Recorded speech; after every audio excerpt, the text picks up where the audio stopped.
Бул ролик Чехияда эмгектенип жүргөн баткендик бир тууганыбыздын колдоосу менен даярдалды. 1989 жылдын 23 сентябрь күнү Кыргыз ССРнын мамлекеттик тил жөнүндө мыйзамы кабыл алынып, ага ылайык мындан ары Кыргызстандын мамлекеттик тили кыргыз тили деп жарыяланган.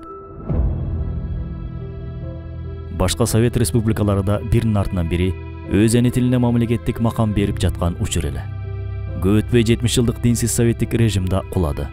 Бүгүн Кыргызстандын эгемендүүлүккө жетүүсүндө биринчи жеңиш катары бааланган кыргыз тилинин статусу канчалык маанилүү экендигин баяндап бермекчибиз. Өз үйүндө өгөй болгон эне тил.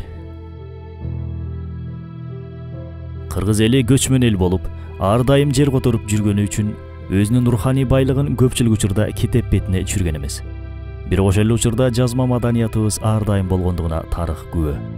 Ата-бабаларыбыз алгач көк түрк, андан соң 10 кылым бою араб арабин колдонуп келишкен. Көпчүлүк учурда китептин функциясын тил аткарган. Анткени бүткүл каада салт жана маданиятыбыз, санжырат жана тарыхыбыз, дастандар жана башка жан дүйнө баалуулуктарыбыз тил аркылуу ооз-эки муундан муунга өтүп келген. Эзелтеден кыргыздар үчүн кыргыз тили өз нукуралуулугун сактап турган улуттун өзөгү болуп саналган. 19 кылымдын орто ченеминде Англия өкмөтү төштүк чыгыштагы ийгиликтүү колонизаторлук саясатын Орто Азияда улантууну каалайт. Буга Романовдор башкарып турган падышачыл Орусия карамандай каршы болуп, бул геосаясий жактан абдан маанилүү болгон аймакты өз карамагына каратуу аракетин жүргүзө баштайт. Ошентип, учурдагы Кыргызстан, Казакстан, Өзбекстан, Түркмөнстан жана Тажикстанды камтыган жана бөлүнбөгөн Түркистан аймагында падыша орус төбөлдөрүнүн бийлиги орнойт. Ар бир империалист өлкө сымал эле ошол таптагы бийлик жергиликтүү мусулмандарга орус тилин сиңирүүгө абдан аракет кылат. Анткени мындан ары Түркистан орус империясынын курамында эле жана мамлекеттик тил орус тили болчу. Жерлерге орус дыйкандары жана соодагерлери көчүп келип, орус мектептери ачыла баштайт. Жергиликтүү элди ассимиляция кылуу үчүн түрк тилдүү элдер көп жайгашкан жерлерге атайын орус улутундагы көчмөндөрдү жайгаштырышкан. Бирок жергиликтүү калк менен орустардын көп деле мамилеси жок болгондугуна байланыштуу, жарым кылым ичинде орусча билгендер саналуу гана болгон жана орус тили көп деле таркай алган эмес. Жергиликтүүлөр түрдүү улуттардан турса да, көпчүлүк учурда өздөрүнүн улуту аркылуу эмес, уруусу же тутунган дини ислам аркылуу идентификация кылынгандыгына ошол жылдардагы эле эл каттуу далил боло алат. Сен кыргыз, мен казак, тиги өзбек, бул тажик деп бөлүнгөн эмес жана аралаш эле жашашкан. Орустар менен сүйлөшүүдө көп эсе тилмештин ролун татарлар ойногон. Түркистандагы элдердин баары араб арабин колдонгондугу үчүн бири-биринин жазуусун жана сөзүн мыкты деңгээлде түшүнүшкөн. Империалист Россиянын тушунда жергиликтүүлөрдүн диний жөрөлгөлөрдү ишке ашыруусунда көп кысым болбосо да, бирок баары бир ашкере улутчул саясат орун алган. 1917 жылкы революциядан кийин Совет бийлигинин өкүмү сүрө баштайт. Дал ушул түзүм жалпы элдердин тилин жээрип, аларды бири-биринен алыстаткан дин жана тил саясатын жүргүзө баштайт. Диндин жана маданияттын негизинде тил сактап тургандыгы үчүн тилге абдан дыккат мамиле кылышкан. Чу дегенде эле ар бир элдин жазма адабиятына араб тили ыңгайсыз деген шылтоо менен 1920 жылдары Түркистандагы ар бир улутка өзүнчө араб арабинин негизинде жаңы алфавит түзүлөт. Мунун баары тил түптөө деген саясий ураан менен ишке ашат. Ошондой эле кылымдар бою бөлүнбөгөн Түркистандын мусулмандары түрдүү улуттарга жана өз-өзүнчө республикаларга бөлүнөт. Бөлүп жарып башкар стратегиясын мыкты колдонгон коммунисттер муну менен гана тим болбостон жергиликтүү элди ислам дининен алыстатуу максатында араб арабинин ордуна 1928 жылы латын арабин киргизет. Мунун натыйжасында Түркистандагы ар бир элдин сөз казынасы 30%га кемиген. Кылымдар бою мусулман болгон ата-бабаларыбыздын урпактары Куран жана диний китептерди окуй албаган абалга келет. Көптөгөн маданият, тарых, адеп, ахлак, дин, саясат жана башка ушул сыяктуу тармактарга тиешелүү терминдердин ордун орусча сөздөр ээлей баштайт. Ал эми алардын түпкү нускасы арабизм же парс тилинен келген сөз деп колдонуудан чыгарылган. Мисалга алсак, үркүнгө чейинки кыргыздардын түштүгү менен түндүгү бирдей эле сүйлөшкөн. Буга Манас эпосундагы жана акындардын ырлары далил. Советтик режимдин бул кул саясатынын натыйжасында казак жана кыргыз тилинде революцияга чейин колдонулган сөздөрдүн 4/1 жарактан чыккан. Кремлдин бул саясатынан көбүрөөк түндүк кыргыздары жабыркап, тил такыр супсак формага келген. Советтик түзүм ар бир түрк тилдүү республика үчүн классикалык бир тил эрежесин киргизет. Ага ылайык башка түрк тилдүү коңшу өлкөлөрдөн узак болгон аймактын тили нукура таза тил катары кабыл алынып, бара-бара кыргыз, казак жана өзбектер бири-бирин түшүнбөй турган абал жаралат. Ошентип, бир гана аймактын тили классикалык болуп, башка аймактагылар борборго келгенде диалект сөздөрдү колдонгондугу үчүн учурубузда да шылдыңга калып жаткандыгы көпчүлүккө маалым. Эми гана латын арибине өтүп сабаттуулугун жоюп жатканын баамдаган большевиктер мындан да кооптоно баштайт. Анткени латын ариби келечекте бүткүл түрк дүйнөсү колдонгон орток бир арип болуп, түрк тукумундагылардын биригүүсүн камсыздамак. Дал ошол доордо Англиянын таасири астында Туркия өлкөсү да араб арибинен латын арибине өткөн эле. Ошондой эле орус тилинин жайылуусу ойдогудай тездикте ишке ашпай жатканы Кремлдин түн уйкусун бузат. Буга негизги тоскоол катары латын ариби күнөөлүү болуп табылат жана 1940-жылы коммунисттер Түркистан аймагын экинчи ирет Крил арибине өткөрүүгө мажбур кылат. Миңдеген сөздөр улам арип алмашуунун натыйжасында экинчи жолу керектен чыгып, тилибиз ого бетер өксүгөн бир абалга туш болот. Буга кошумча 38-жылы орус тили баардык союздук өлкөлөрдө мамлекеттик тил макамына ээ болот. Крил арибине өтүү менен бүткүл Орто Азиядагы түрк тукумундагы элдер менен Түркиянын ортосундагы мамилелерге доо кетип, бири-бирин котормочусуз түшүнгөн элдер алыстап калышкан. Ошол мезгилде жооптуу кызматтарды аткарган Жусуп Абдурахман уулу орус түзем мектептеринин тездик менен көбөйүп жаткандыгы, келечекте кыргыз тилинин жоголуп кетүүсүнө алып келет деген кооптонуусу партия тарабынан улутчулдук катары бааланат. Ал түзгөн жана жетектеген өкмөттүн тушунда Кыргызстанда иштеп жаткан башка улуттардын, айрыкча орус келгиндеринин кыргыз тилин билүүсү актуалдуу милдет катары коюлган. Ошого жетишүүгө аракеттер жасалган. Бирок натыйжада Кремлдин тил саясатына каршы чыккан көптөгөн кыргыз интеллигенциясы атылып кеткен же сүргүнгө айдалган. Согуштан кийинки доордо союздук республикалардын баарында орус тили сабагы мектепте милдеттүү түрдө окутула баштайт. Интернационализм идеологиясынын ордуна шовинисттик жана улутчулдук саясат күч алат. Ошол эле учурда өз арибин сактап калган Грузия, Армения жана Прибалтика өлкөлөрүндө орусташуу саясаты көп деле өөрчүгөн эмес. Ислам динин илгертен бекем тутунган элдерде да орус тили чоочун катары кабыл алынып, жайылуусу абдан жай жүргөн. Кыргыздын чыган уулу Исхак Разаков алгачкы жолу 1958-жылы орус тилдүү мектептерде да кыргыз тили сабагын окутуу, окуу программасына Касым Тыныстан уулу жана Тоголок Молдонун чыгармалары киргизилсин деген демилгеси үчүн Кремлдин каарына калып, кызматтан кетүүгө мажбур болгон. Москвага суперинтернационалист көрүнүп, Тоголок кат жазып жүргөн иштен чыккан чыккынчылар Разаковду да кызматтан алып тынышкан. Совет бийлиги тушунда цензура абдан катуу иштеп, жада калса казак, кыргыз, өзбек жана тажиктерде отан, ватан, ата журт, ата мекен деген сөздөрдү колдонууга тыюу салынып, ордуна родина деген сөздү колдонууга чакырышкан. Муну менен мекенге болгон сүйүүнүн жалынын өчүргөнгө аракет кылышкан. Көпчүлүк учурда муну расмий Кремль талап кылбаса да, кошоматчылар жакшы көрүнүү максатында жагалданып жасашкан. Бишкек шаарындагы, башкача айтканда Фрунзе шаарындагы 68 мектептин ичинен жалгыз гана номер 5 мектеп кыргыз тилдүү болуп, ал эми Алматыда жалгыз гана номер 12 мектепте гана казак тилинде сабак беришкен. Кыргыз жана казак тилдүү ар бир класста 50-60 бала окуп калган жагдай жаралган эле. Эне тилинде тарбия берген бир да бала бакча болгон эмес. Айылдан мектепти кыргызча мыкты бүтүргөн балдар борборго келгенде орус тилин билбегендигинен улам ичтен сынып, чүнчүп шылдың болушкан. Татыктуу билим алуу үчүн орус тилин үйрөнүүгө мажбур эле. Орус тилин билүү бакубат жашоонун жана кызматтык тепкичте өсүүгө, коммунисттик партиянын катарына кирүүгө өбөлгө түзгөн. Орус тилинде билим алуу колго алынып, эне тилде билим алууга умтулгандар куугундукталган. Кыргыз тилинин келечегине күйгөн Чыңгыз Айтматов 1986-жылкы берген бир маегинде Фрунзеде кыргыз тилиндеги балдар бакчаларын ачууга мезгил алда качан жеткендигин жана кыргыз тилдүү мектептердин жетишсиз экендигин айткан. Бирок Аалы Токонбаев баш болгон өзүбүздүн эле илимпоздорубуз Москвага минтип кат жазышкан. Биздин кээ бир жазуучуларыбыз жалаң гана кыргыз тилдүү бала бакча жана мектептердин маселесин көтөрүп ката кылышты. Алардын саны бизде жетиштүү эле. Бул ашкере улутчулдуктун белгиси жана биздин интернационализм идеябызга туура келбейт. Тилеге каршы ошондо өз көлөкөсүнөн өзү корккон кыргыз интеллигенциясы Айтматовго толук кандуу колдоо көрсөтө алган жок. Ал Европага кетүүгө мажбур болгон. Ал учурдагы идеологиялык саясатты Советтик Кыргызстан, азыркы Кыргыз туусу, гезитинин башкы редактору болуп эмгектенген жана совет бийлиги тушунда бир нече чоң кызматтарды аркалаган профессор Тилектеш Ишемкулов минтип эскерет. Ал кезде Кремлдин көзүн тиктеп турчубуз. Ал жактан айтылган сөздөрдү жана көрсөтмөлөрдү кыңк этпей аткарып, чечимдерин тапшырма, багыт деп түшүндүрчүбүз. Ошол убакта орус тили экинчи эне тилибиз деген идея ортого чыкты. Сөздүн ачыгын айтканда, андай идеялардын башында Турдакын Усубалиев турган эле. Улам ар бир докладында кыргыздарда мамлекеттүүлүк болгон эмес, жарым жапайы улут болчубуз. Октябрь революциясынан кийин Лениндин саясаты менен эркиндикке жетип эл катарына кошулдук. Улуу орус тили экинчи эне тилибиз деп айтчу. Ошол саясаттын натыйжасында орус тилинин таасири бүткүл союздук өлкөлөрдүн ичинде Кыргызстанда биринчи орунга чыккан.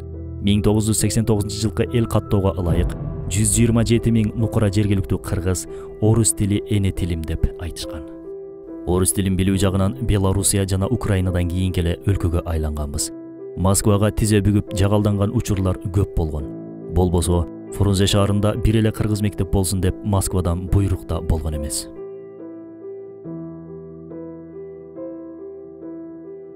Ошентип 90-жылдарга жакын эгемендүүлүк нишаны катары ар бир өлкө мамлекеттик тил макамын ала баштайт.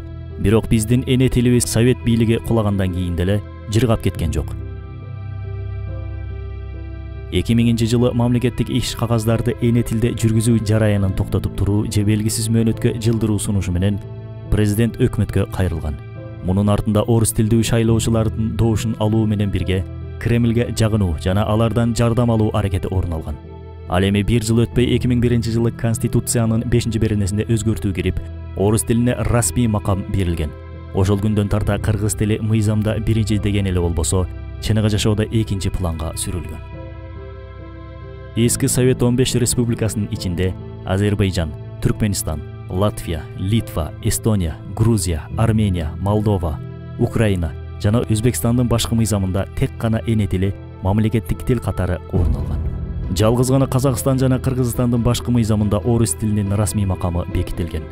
Бирок казак боордоштор акыркы 10 жыл ичинде тил саясатына олуттуу мамиле жасап, көптөгөн ийгиликтерге жетишишти. Казак тилиндеги бала бакча жана мектептердин саны менен бирге улуттук аң сезим өсүп, боордоштор өз тилине аяр мамиле жасай баштады. Бирок дагы деле орус тилин эне тили катары калктын 1/3 колдонуп келет. Акыркы жылдары казак тилдүү мектептерге балдарын бергендердин саны өсүп жатат. Акыркы 20 жылда 100 000 деген жарандар миграциянын толкуну менен агып кетти. Учурда 1 миллионго жакын мигрант Орусияда эмгектенет. Алардын балдары ал жакта орус тилинде таалим тарбия алып жатышат. Эгерде мигранттар тил маселесине олуттуу мамиле жасабаса, бир муун алмашкан соң якут, бурят жана хакастардын тагдыры бизди күтүп турат. Анткени алгач тил, андан соң дин менен маданият, мекенди сүйүү деген түшүнүктөр жок болот. Тил жөн гана байланыш куралы эмес. Тил аркылуу ойлонуу усулу жана менталдык деңгээл, тарбияда калыптанат. Эне тилди билбеген өз улутунун маданиятынан алыстап, тарбиясы да өз элине жат боло баштайт. Ошондуктан Борбордогу орус тилдүү кыргыз үчүн оштук кыргызга караганда Москвадагы орус бир кыйла жакын сезилет. Анткени аны менен сүйлөшсө, көңүлү тынч сүйлөшкөнгө орток тема табылат. Жалпы статистика боюнча кыргыз тилдүү мектептер көп болгону менен, алардын көпчүлүгү айыл жергесинде жана класста ашып барса 15-20 бала. Ал эми орус тилдүү класстарда 40-50 бала окуйт. Жада калса Ош, Жалалабад, Токмок, Каракол шаарларына жакын жайгашкан айыл жергесиндегилер балдарын орус класска берүүдө активдүү. Өзгөчө түштүк жергесинде орус класска бергендердин саны арбын. Анткени алар келечекте балдары Орусияда кыйналбай иштешсин дешет. Эне тили тууралуу сөз болгондо, биз окубай калдык, балдарыбыз бизден жакшы иштеп, жакшы жашашсын. Кыргыз тилин билсең, Кыргызстандан чыга албайсың. Орусияда иштеп калса, жардамы тиер. Кыргыз мектеби эптемей мугалимин ачар. Кыргыз тилинин келечеги жок деген шылтоолорду көп эле угуп келебиз. Бирок бул али эрезеге жете элек. Улан кыздарга алдын ала эле мигранттын, кулдун психологиясын сиңирүүгө тете. Орус тилсиз артта калабыз деген пикир караңгылыктын жана ыйманыбыздын тайкы экендигинен кабар берет. Болбосо, СССРден бөлүнүп чыккан Грузия жана Прибалтика өлкөлөрү орус тилине караганда англис тилине басым кылса жетиштүүрөөк болорун жүйө кылышып, бул тилден жүз буруп кеткенине көп болуп калды. Ачка деле калган жери жок. Ырыскы Аллага гана таандык нерсе эмеспи? Ошончолук балдарыбыздын сыртта эмгектенүүсүн кааласак, эмнеге англис, түрк, араб тилдерин үйрөтпөйбүз? Өлкөбүздөгү жалпы окуучулардын 3/1 орус класстарда окуйт. Үйдө кыргызча сүйлөбөгөн жана орус класстарда окуган балдар тилге кош көңүл экендигин ар бир кыргыз учурда жоон териси менен сезип жатса керек. Өздөрү кыйналса да балдарына жана неберелерине орусча чулдурап жооп берген ата-эне жана чоң ата чоң энелер көбөйдү. Алардын арасында интеллигенция өкүлдөрү бар экендиги да өкүндүрөт. Мурун орус тилинин таасири бир гана борбордо күч болсо, эми технологиялар аркылуу мультфильм көрүп жүрүп эле айылда тили орусча чыккан бөбөктөрдүн саны арбын. Жан дүйнөгө, руханиятка көбүрөөк көңүл бурган жеке мектептердин арасынан кыргыз тилиндеги мектеп дээрлик жокко эсе. Кээ бирлеринде жеке кыргыз класстар эми гана ачыла баштады. Мисалга алсак, атактуу Найыма мектеби эми гана кыргыз класстарды ача баштады. Андан да өкүнүчтүүсү, дин жолун практикалык негизде карманган бир туугандарыбыз да балдарын орус класска бергенге шашышат. Ушул видеону көрүп жаткан сиз да балаңызды же кызыңызды орус класска бергендирсиз балким. Мекенди сүйүү ыймандан деген хадиске терс иш кылып жаткандыгыбызды билбей жатабыз тилекке каршы.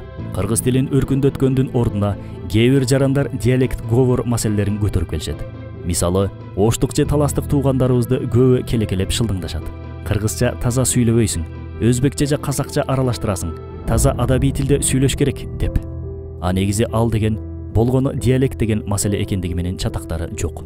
Орусча аралаштырып сүйлөгөн кишиге эч ким унчукпайт. Аралаштырмак түгүл түк билбейм кыргызча десе да эч ким үндөбөйт. Бир-эки кыргызча сөз сүйлөп койсо кол чаап кубанып кетебиз. Орус кулдуктун негизги белгилери деп мына ушуларды айтсак болот. Чындыгында ар бир тилдин диалекттери бар. Мисалы, Индиядагы бир диалектти башка 10 миллиондогон адамдар түшүнбөйт. Анткени айырмачылыгы абдан чоң. Биздеги аймактардагы кыргыз тилинин айырмасы ашып барса 2-3% гана. Бирок ошол кээ бир айырмачылыктарга көңүл буруп, ошол эле учурда кыргызча ныпын билбегендерге унчукпагандыгыбыз эки жүздүүлүк болуп саналат. Орус тилине кылган сабырдуулугубузду эмне үчүн таластын же уштун диалектине көрсөтө албайбыз? Классикалык тил, таза тил деген жүйөнү коебуз, бирок ошол тилдин классикалык вариантын ким түптөп, ким негиздеп, ким бекитти деген суроонун жообун билебизби? Экинчи маселе, арапташуу деген сөздү көп колдонушат. Ата-бабаларыбыз 10 кылым бою ислам динин тутунуп, араб болбой, бирок 70 жылда эле эни тилин унуткан абалга келгенине көбү моюндай албай жатат. Ислам дини эч качан кайсыл бир элдин тилин, маданиятын жана үрп-адатын жээриген эмес. Аны арабташтырууга аракет да кылган эмес. Анткени ислам арабтардын эмес, жараткандын дини. Дини кээ бир терминдерге териккен жарандар өздөрүнүн лексикону 60% кыргызча эместигин көпчүлүк учурда унутуп калышат сыягы. Үчүнчү маселе, орусча билбегендерди ашкере сындоо жана маскаралоо. Мисалы, кайсыл бир учурда мамлекет башчылардын орусча бир сөздү ката айткандыгы коомдо резонанс жаратып жатат. Адам баласы жалгыз гана өз эне тилинде так жана акценти жок сүйлөгөнгө милдеттүү. Башка тилде сүйлөп жатып ката кетирүүсү мыйзам ченемдүү эле көрүнүш. Тил маселеси бизде баарына жаккан тема. Көбүн эсе мамлекеттик кызматка илингиси келген адамдар кыргыз тилин билиши абзел деген демилге көтөрүлөт. Бул сымал кеп козголгондо журналисттерге кудай берип ызы-чуу чыгарып жиберишет эмеспи? Орус тилдүү кабарчы баяндамачылар мындай демилгелерди эл душманына айлантып, Гитлер саясатын колдогон улутчул кылып көрсөтө киришет. Анын үстүнө мамлекеттик кыргыз тилин өнүктүрөбүз деп айткан киши дароо популистке айлана турган болду. Тил маселесин көтөргөндө шылдыңга алып, мындан башка маселе түгөнүп калдыбы деп мазакташат. Бирок ар бир элдин динин, маданиятын, үрп-адатын сактап турчу элемент бул тил экендигин түшүнүшпөйт. Баары тил маселесин көтөрөт, бирок балдары менен орусча сүйлөшөт. Учурда мамлекеттик иш кагаздары кыргыз тилинде жүргүзүлсүн деген саясат чынында эң туура саясат болгондугун баарыбыз сезип жатабыз. Биздин абалыбызды Байдылда Сорногоевдин бул саптары мыкты чагылдырып турат. Кой маарайт койдун тилинде, уй мөөрөйт уйдун тилинде. Уй койдон артта калдык бейм. Улуттук тилди билүүдө. Кыргызча сүйлөй билбеген кызулан чыкты бүгүндө.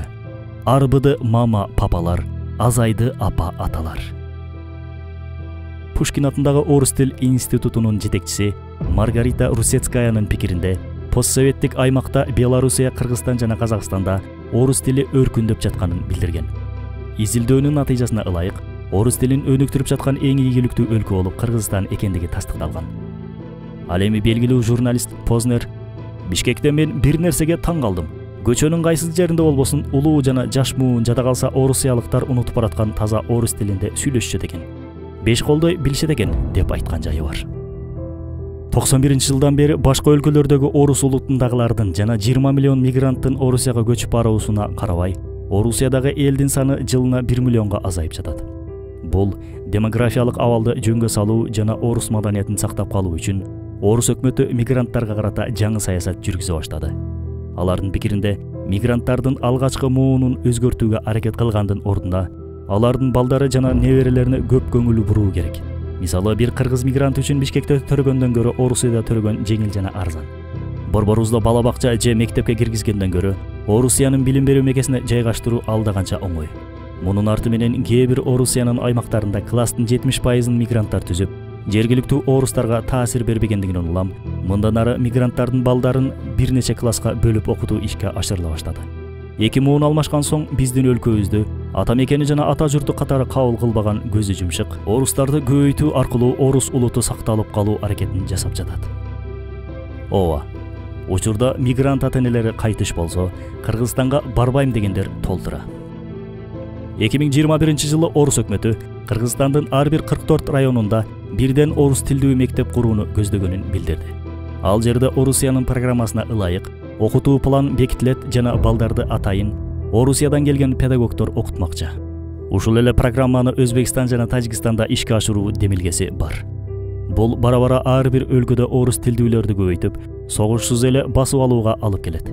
Эгерде Орто Азия өлкөлөрүндө тил маселесине көңүл бурулбаса, бизди да Грузиянын Осетиясы, Украинанын Крымы, Молдованын Приднестровье сценарийи күтүп турат. Анткени бүткүл бул жерлерге колонизаторлор элдин көпчүлүгү бизди эңсеп жатат, биз орус тилдүүлөрдүн укугун коргоп жатабыз деген шылтоо менен басып киришкен. Албетте, билингвизм, кош тилдүүлүк көп тил билүү маанилүү. Бирок эне тилин билбей туруп башка тилди үйрөнүп алган адам өз маданиятынан каада салып үрп адатынан куру жалак калат. Психолингвистика илиминде өз эне тилин мыкты билген адам гана башка тилдерди тез арада өздөштүрө алаары аныкталган. Расмий тилди шылтоо кылып жүрүп 30 жылдан бери эне тилибиз өз жеринде өгөйлөнүп, жетимсиреп жатат. Расмий тил статусу жоголмойын кыргыз тили оңолбойт. Анткени аны үйрөнүүгө муктаждык жок азырынча. Негизи кош тилдүүлүк адаты колонизациядан жапа жеккен жана маданий колонияга айланган Африка жана Түштүк Чыгыш өлкөлөрүндө гана орун алган бир журук. Эне тилдин маселеси бул жалгыз гана мамлекеттин же тил комиссиясынын милдети жана көйгөйү эмес. Бул маселе ар бир өлкөбүздүн жаранына тиешелүү жана ар бирибиз муну чечүүгө милдеттүүбүз. Болбосо келечек муун эмне үчүн эне тилибизге мынчалык кайдыгер мамиле кылдыңар эле деп орусча сурашса, эмне деп жооп беребиз? Же айласыз катабызды моюнга алып, ооба балам, кара курсактын камын ойлоп, майнасы көп жерди кууп жүрүп эле эне тилди кордогонубуз чын деп үшкүрүп калабызбы? Балдарды мектепке чейин кыргыз тилинде тарбиялабаса, төрөлгөндөн эле кыргыз тилдүү чөйрөдө өспөсө, анда мамлекеттик тилди өнүктүрөбүз деп түзгөн программалардан эч кандай майнап чыкпай турганына көз жетти. Аны турмуш өзү далилдеп жатат. Эми биз эмне кыла алабыз деген маселеге келсек, эң алгач балдарыбызды эне тилинде окуталы. Үйдө эне тилинде сүйлөшүүгө аракет кылалы. Түрдүү тамак жебесек да, түркүн кийим кийбесек да, бирок балдарга эне тилдеги китептерди сатып берип, түнкүсүн жомок дастан окуп берели. Ортозар өмүр кечирсек да, балдар менен биргеликте мигрант болууну токтотолу. Кайсыл жерде болбосун кыргыз тилинде сүйлөйлү. Бирок одоно талап кылуудан алыс бололу. Соодагер ар дайым алармандын тилинде сүйлөшү керек. Биз болгону муктаждык жараталы. А дегенде өзүбүздүн балдарыбыздан баштайлы. Ыймандуу, билимдүү, акыл эстүү, адамгерчиликтүү, ийгиликтүү жана чынчыл адам таза кыргызча сүйлөп турса, анын артынан ким ээрчигиси келбесин. О менин мусулман боордошум, диниңди, дилиңди, санжыраңды каз изилде. Алып тарыхы бар эне тилиңдин, улутуңдун бүгүнкү улоочусу, мураскери сенсиң. Миң жылдардан бери сага жеткен мурасты сен дагы кийинкилерге жеткирүү үчүн өз заманыңдын күчтүүсү болууга тийишсиң. Дүйнө жыргалчылыгы бул милдетиңди унуткарып койбосун замандаш. Тил жоголсо дин да жоголорун билип жүр. Мекениңди, тилиңди, өз жарыңды сүйгөн сымал бапесте. Мекенди сүйүү ыймандан деген хадиске амал кыл. Кымбат баалуу унаа минип, заңгыраган үйдө жашаганыбыз менен өз тилибизди, өз динибизди билбесек, маңкурттан эмне айырмабыз бар? Кудай буйруса, эне тилин мыкты билген муундан келечекте Жеңижок менен Арстанбектей акындар, Курманбек жана Тайлактай баатырлар, Алымбек Татка жана Ормон хандай көргөч саясатчылар, Бакай жана Жет акелердей калыс аксакалдар, Раззаков жана Абдрахмановдай мекенин сүйгөн, кызмат кылган чыгаан инсандар чыгат.